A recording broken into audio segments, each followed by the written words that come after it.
नमस्कार, मैं वंशराज यादव अपने YouTube चैनल में आप सभी का स्वागत करता हूं। आप लोग हमारे चैनल को सब्सक्राइब कर लें, वीडियो को लाइक करें और शेयर करते रहें। हम आप लोगों के लिए नई नई जानकारी लाते रहेंगे। और अब आज हम आपके बीच में आए हैं और संविधान का एक पोर्शन है चुनाव आयोग। चुनाव आयोग क्या होता है, इसका क्या कार्य है, इसका कार्यकाल कितना होता है, इन सब के बारे में हम आप लोगों को रूबरू कराएंगे। और आइए हम चलते हैं अपने ज्ञान की पाठशाला में। निर्वाचन आयोग भारतीय संविधान के भाग 15 में अनुच्छेद 324 से लेकर 339 तक का वर्णन किया गया है।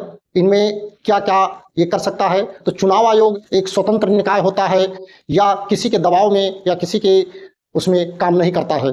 चुनाव आयोग का काम है निर्वाचन नामावली तैयार करना, निर्वाचन की घोषणा करना, चुनावों की घोषणा करना। और इस तरह से चुनाव आयोग का कार्यकाल, जो निर्वाचन आयोग है उसका कार्यकाल 6 वर्ष होता है। मुख्य चुनाव आयुक्त को महाअभियोग के द्वारा हटाया जा सकता है, लेकिन और जो चुनाव आयुक्त होते हैं उनको राष्ट्रपति मुख्य चुनाव आयुक्त के परामर्श से हटा सकता है। चुनाव आयोग का काम है चुनाव की घोषणा करना। चुनाव की घोषणा करने के बाद में नामांकन के लिए जिस दिन चुनाव की घोषणा की जाती है उसी दिन चुनाव आचार संहिता लागू हो जाती है। अब नामांकन के लिए चुनाव आयोग कम से कम 8 दिन का समय देगा। इसी तरह से नाम वापसी के लिए कम से कम 2 दिन का समय देगा। और चुनाव प्रचार के लिए नाम वापसी के दिन से कम 20 दिन का समय चुनाव आयोग देता है। इसी तरह से चुनाव प्रचार जो है ये मतदान के 48 घंटे पहले ही बंद हो जाता है, विधानसभा और लोकसभा का।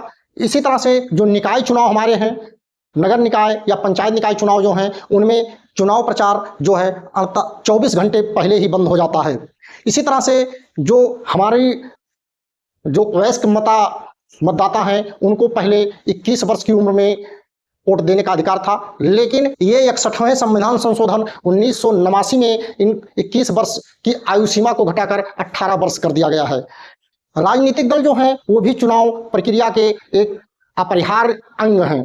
इसी तरह से जो निर्वाचन आयोग में विधानसभा और लोकसभा का प्रत्याशी होगा उसकी आयु कम से कम 25 वर्ष होगी, लेकिन यहीं पर पंचायत चुनाव में जो प्रत्याशी होगा उसकी आयु कम से कम 21 वर्ष की होनी चाहिए। अब रही बात और चीज़ों की, तो चुनाव आयोग सबसे पहले ये चुनाव का प्रचार करता है, चुनाव निष्पक्ष हो इसकी वो समीक्षा करता है और इस पर नियंत्रण रखता है। चुनाव आचार संहिता का यदि कोई उल्लंघन करता है तो उसका दंड या उसकर कार्रवाई करने का अधिकार चुनाव आयोग को होता है। लेकिन चुनावों से संबंधित जो कोई विवाद होता है तो चुनाव आयोग के द्वारा नहीं निपटाया जाता है, तो वो विवाद उच्च न्यायालय में जा सकता है और उसका निपटारा उच्च न्यायालय करेगा।